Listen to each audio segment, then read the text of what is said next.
National Herald जो मामला है उसमें आज फैसला आने वाला है, किस तरह से देखते हैं? ईडी और सीबीआई जिसके पास है वो क्या फैसला देगा। जिस प्रकार कांग्रेस पार्टी को इस महायुति या इस एनडीए सरकार ने पिछले 11-12 सालों में तकलीफ दी है, उसी का एक हिस्सा नेशनल हेराल्ड भी है। नेशनल हेराल्ड ये आज़ादी के समय का एक अखबार, एक समाचार पत्र जो लोगों तक एक सही जानकारी देने का काम करता था, आज तक चल रहा है। ये अलग बात है कि उसमें आज के कांग्रेस के नेता भी कुछ ट्रस्ट बोर्ड पे हैं, लेकिन इसका ये मतलब नहीं कि वो देशद्रोही हैं।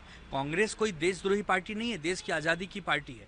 आज नेशनल हेराल्ड के ऊपर चाहे ईडी की केसेस हों, चाहे सीबीआई की जांच हो, और अब मामला कोर्ट तक पहुंचा है। हमें पूरी उम्मीद है कि नेशनल हेराल्ड के मामले में सच्चाई की जीत होगी, सत्यमेव जयते होगा। और ये जो सरकार 70,000 करोड़ के घोटालेबाज बताती थी, उनको बगल में मंत्री बनाती है और नेशनल हेराल्ड जैसे एक सामाजिक और सांस्कृतिक पत्रकारिता को जेल में डालने का काम करती है। तो आप देख लीजिए इस सरकार के दोहरे चरित्र को आप देख लीजिए। ये सरकार सभी के मुंह को बंद करना चाहती है जो सत्य की आवाज़ उठाती है।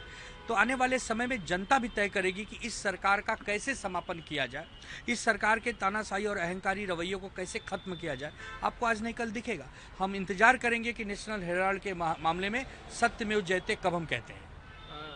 बयान आया कि जो युति बाला साहेब ठाकरे और अटल बिहारी वाजपेयी ने बनाई थी, वो युति टूटेगी नहीं। जब रविंद्र चौहान का बयान आया कि 2 तारीख तक युति बना के रखना है। जिस युति को अटल बिहारी वाजपेयी जी और हिंदू हृदय सम्राट बाला साहब ठाकरे जी ने किया था, वो युति तो भारतीय जनता पार्टी ने 2019 में तोड़ दी। मातोश्री के कमरे में बैठकर, पवित्र स्थान पर जहां बाला साहब बैठकर लोगों से संवाद किया करते थे, वहां पर वचन देने के बाद अमित शाह ने जब वचन तोड़ दिया तो काहे की युति? ये तो नकली युति है, ये तो समझौता है। एकनाथ शिंदे की जो शिवसेना है उसके जन्मदाता बीजेपी और अमित शाह हैं। उन्होंने उनको जन्म दिया है, वही उसकी मृत्यु का कारण बनेंगे। एकनाथ शिंदे की शिवसेना और भारतीय जनता पार्टी में जो नूरा कुश्ती चल रही है, दहानू में कोई किसी को राम कह रहा है तो कोई किसी को रावण कह रहा है, कोई कह रहा है मैं तुम्हारी लंका जला दूंगा, कोई कह रहा है मैं तुम्हारी लंका जला दूंगा।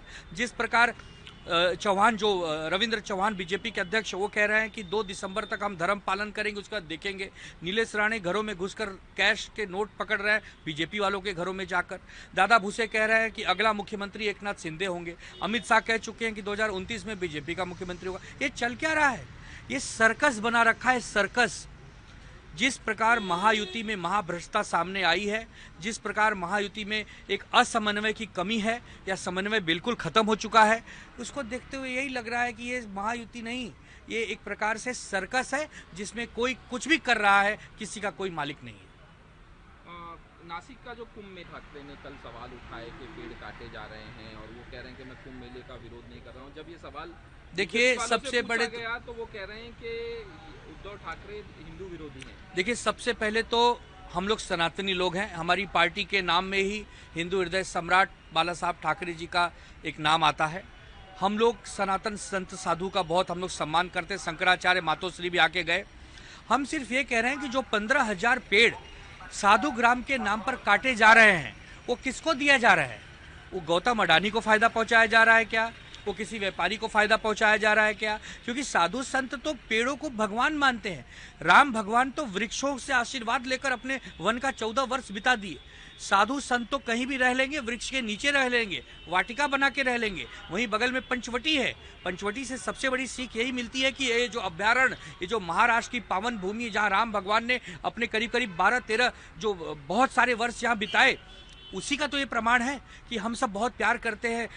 अयोध्या से लेकर और महाराष्ट्र तक ये जो पूरा वन भूमि है, ये हमारी वो अपनी वन भूमि है। इस वन भूमि का अगर एक पेड़ भी काटा जा रहा है, ये बताकर कि यहाँ कुंभ होगा और यहाँ साधु संत रहेंगे, ये अपमानजनक है। साधु संतों का अपमान कर रही है सरकार।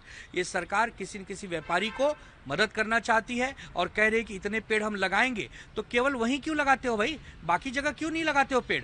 पूरे महाराष्ट्र में इस समय कम से कम 5 लाख पेड़ लगाने की आवश्यकता है। 5 लाख पेड़ पहले आप लगाइए, फिर साधु ग्राम बनाकर वट वृक्ष के नीचे साधु संत रह लेंगे। साधु संतों का सही सम्मान आप करना चाहते हैं तो महाकुंभ में पेड़ तो छोड़िए, एक पत्ती भी अगर आपको तोड़ना हो तो ये कलंक होगा हमारे महाराष्ट्र के लिए और इस महाकुंभ के लिए। इसीलिए उद्धव ठाकरे जी कह रहे हैं कि आप लोग हिंदू विरोधी हैं, सनातन विरोधी हैं, साधु संतों का आड़ लेकर व्यापारियों को मुनाफा करवाना चाहते हैं। बीजेपी ने एक ना 3 नेताओं को अपनी पार्टी में लिया। क्या चल रहा है आपस में इनमें? इसकी पार्टी से उसमें जाना, ये देखिए, ये बहुत बड़ी फूट पड़ने वाली है। एकनाथ शिंदे के बहुत सारे विधायक हमारी पार्टी के संपर्क में हैं। हमारे नेता अभी चेक कर रहे हैं कि उनको लेना है कि नहीं लेना है। भारतीय जनता पार्टी ने कसम खा ली है कि एकनाथ शिंदे की शिवसेना को तोड़ देंगे। वो लोग 2 तारीख तक इंतजार करेंगे। 3 तारीख के बाद आपको एक बहुत बड़ी फूट एकनाथ शिंदे के उसमें दिखेगी, क्योंकि जैसी करनी वैसी भरनी। यही एकनाथ शिंदे हैं जो उद्धव जी के पीठ में छुरा भोंके थे, और यही बीजेपी अब एकनाथ शिंदे के पीठ में छुरा भोंकेगी और उनको नस्तो नाबूद करेगी। यही तो है राजनीति का अंत, कि जैसा आप करेंगे वैसा आप भरेंगे। एकनाथ शिंदे की शिवसेना में बहुत सारे नेता, संजय सिरसाट के ऊपर इंक्वायरी बैठ गई है। कई करोड़ के घोटाले में उनको पकड़ा जाएगा, उनको जेल भेजा जाएगा। और ये सब इसलिए किया जा रहा है कि एकनाथ शिंदे को जो मुख्यमंत्री बनने की अति महत्वाकांक्षा जागी है, वो बार बार दिल्ली जाकर अमित शाह से जो मुलाकात कर रहे हैं, ये देवेंद्र जी को नहीं ये है, गवारा है। इसके लिए देवेंद्र जी उनकी पार्टी को तोड़ देंगे और कई हिस्सों में बांट देंगे।